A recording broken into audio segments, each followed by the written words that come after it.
নমস্কাৰ বন্ধুসকল, মই ৰিজুমণি নাথে আপোনালোক সকলোকে মোৰ ইউটিউব চেনেললৈ স্বাগতম জনাইছোঁ।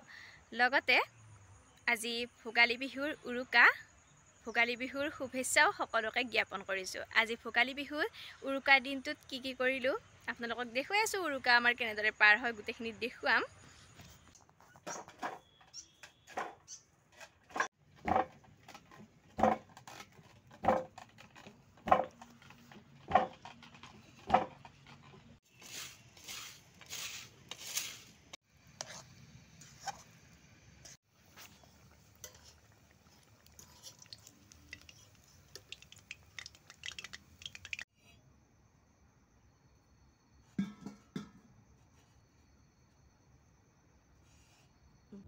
পিঠা, মাকৰা, লাডু এইবোৰ বনাবলৈ ৰেডি কৰি লৈছোঁ। এতিয়া এটা বনাই আছোঁ।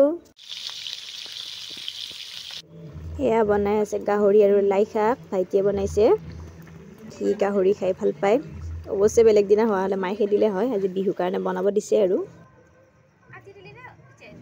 এইটো পাল অৱশ্যে মই থাকিলে মোৰে হয়, সি হাঁহ কেতিয়াও নাকাটে। মই থাকিলে নি গ'ল মেজিৰ তললৈ। এতিয়া মই ঘৰত হাঁহ কাটি আছোঁ। এয়া হাঁহৰ মাংস দিছোঁ বাঁহৰ চুঙাত। আনফালে এয়া ভাজিও আছোঁ মাংস। দুয়োখিনি একেলগে হ'ব। এইখিনি পৰাখিনি অৱশ্যে এতিয়াই খাম আমি। তাৰপিছতে আমাৰ ৰেডি হৈ গ'ল। এতিয়া ভাত বাঢ়িব ধৰিছে মায়ে।